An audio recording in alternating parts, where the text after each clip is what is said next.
Have you ever received a package addressed to you that you didn't order, or receive a package addressed to your home but under a different name? Yeah, the U.S. Postal Service says you might have fallen victim to something called brushing.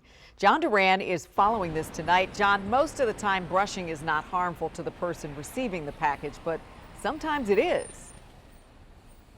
Right, Leslie. So brushing is when an online vendor creates a fake sale of its product, sending the package to a random address in order to give themselves a 5-star review online, potentially misleading an online shopper. If you do receive one of those packages, though, legally, you are allowed to keep the contents if you choose to do so.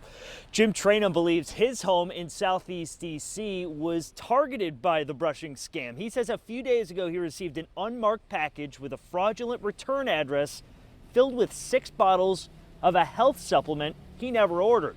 Trainum, a retired MPD detective, says alarm bells went off when he received the package and began researching possible reasons why he got the unwanted supplements.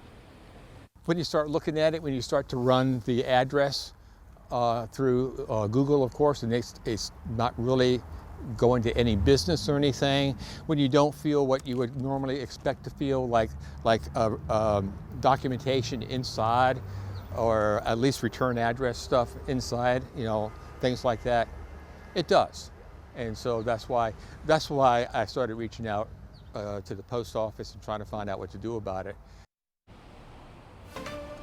So brushing, not harmful to the recipient of the package. However, a variation of the scam called quishing, short for QR code phishing, can potentially lead the package recipient in trouble, using a QR code that could send you to a fraudulent website that could potentially take sensitive information. We'll hear from the Postal Inspection Service and more from the victim here tonight at 11.